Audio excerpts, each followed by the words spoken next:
Let's give it a couple seconds here. Hello, everyone.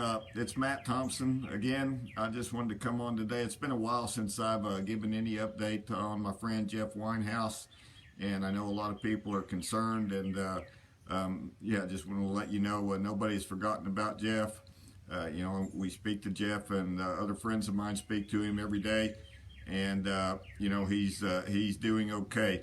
For those that don't know, Jeff Weinhaus was shot twice in the head and twice in the chest by police. It looks like an attempted murder, and it occurred on September the 11th, 2012.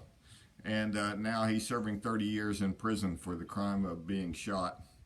And he miraculously survived. He's a great man. I've enjoyed all my hours I've spent visiting him in prison and also on the phone. He prays for his friends. He prays for his supporters every day. We should be worried about him, but he's worried about and praying for everyone else out here on the outside. And it was recently revealed this last year. There was a massive cover-up in Jeff's case by prosecutors, by the Missouri State Highway Patrol's office, and even the office of the Attorney General of the state of Missouri covered up in court cases over and over. Evidence of wrongdoing by the officers that shot Jeff, evidence that they were on psychotropic drugs to treat a post-traumatic stress syndrome. They'd never revealed this to their bosses. They were found by internal inquiries to depart from the truth and intimidate subordinates and pressure people. And also, as during the trial, all this evidence was withheld from Jeff, in which he was convicted, which he could have used to exonerate them. He even lied under oath during deposition. And, the Missouri State Highway Patrol knew it, never did anything. The prosecutors never revealed any of this information. And the Attorney General's office was in possession of this information because of another court case and hid it from Jeff. So there's a massive cover-up, and it indicates to me a systemic problem within the Missouri State Highway Patrol, and it reaches as high as the Attorney General's office.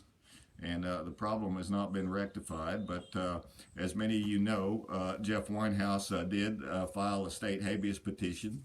He has the support of the Missouri State Public Defender's Office, and there's a lawyer who I speak with that's handling this case, and I think she's doing a fantastic job. I'm pleased to know that the Public Defender's Office is willing to take this up, a habeas case like this that is this important, and it's important for all of us because Jeff was just a free journalist, and they wanted to shut him up, and we can't allow this to happen.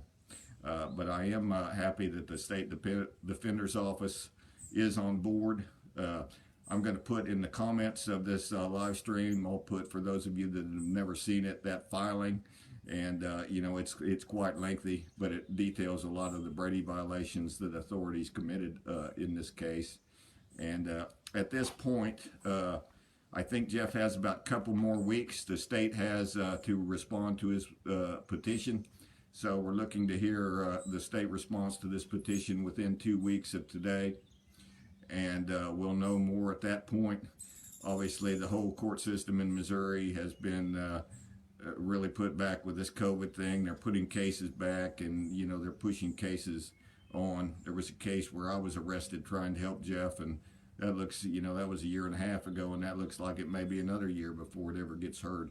So, there's really lots of problems due to COVID.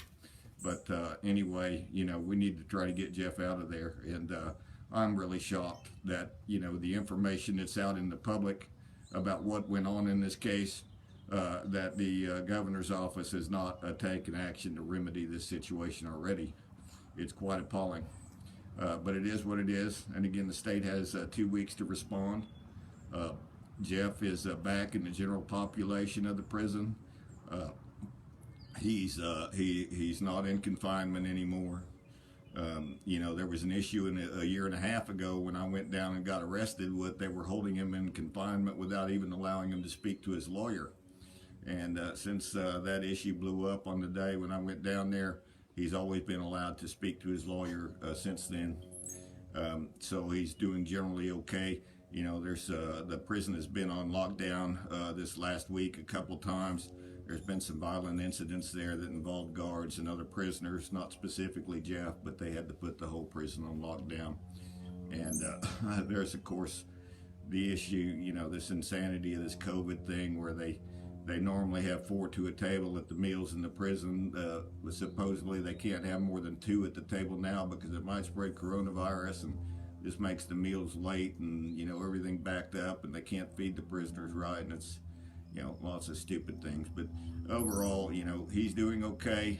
Nothing has basically changed, but we are expecting, you know, a response from the state to Jeff Sabia's petition within a couple of weeks. And hopefully at that point, we're going to get a date for a hearing. And it's my hope that many of you that are able, once we find out when the hearing would be able to attend and help support Jeff and see your judicial system for yourself in action.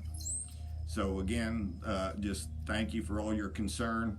I'm gonna again put Jeff Sabia's case in the comments below, and any of you that can access the JPay system can write Jeff emails of support. You can support Jeff as prison commissary through the JPay system. It's a bit of a racket. They charge too much for that stuff, but it is what it is. That's the only way you can contact Jeff. In addition, I'll put up a PayPal somewhere in the comments that you can support some of the stuff we're doing to try to help Jeff in terms of getting a movie made to tell his story and other things. But again, he thanks all of you out there for his support. And as soon as we hear something on the filing, I'll let everyone know. And God bless all of you. And Jeff sends you his love. Thank you.